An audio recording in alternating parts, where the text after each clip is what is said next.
పలావ్ తిందామా, చిట్టి స్టైల్లో చేద్దామా, రెడీగా ఉండండి. విత్ చికెన్ కర్రీతో టేస్ట్ చేద్దామా.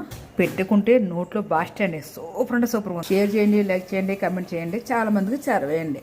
పలావ్ చేద్దాము. 2 గంటలు సాల్ట్ వేసి మటన్ నానబెట్టుకున్నా. బియ్యం గంట నానబెట్టా. లోకల్గా కొంటానండి, పక్కన షాప్లో కొంటాను అంతే.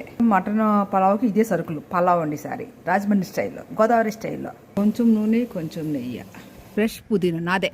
మెంతికూర వేద్దామా, కొంచెం బాగుంటుంది. ఫ్రెష్ కొత్తిమీర, కర్రీ లీవ్స్, మొత్తం పలావ్ మసాలా మొత్తం వేసేద్దాం. దీన్ని వేద్దాం. బయలు పచ్చిమిరపకాయలు, టమాటా వేసేద్దాం. మటన్ వేసేద్దాం. కొంచెం ఉప్పు తక్కువ వేయండి. పసుపు, కారం, గరం మసాలా, మిరపకాయ పేస్ట్.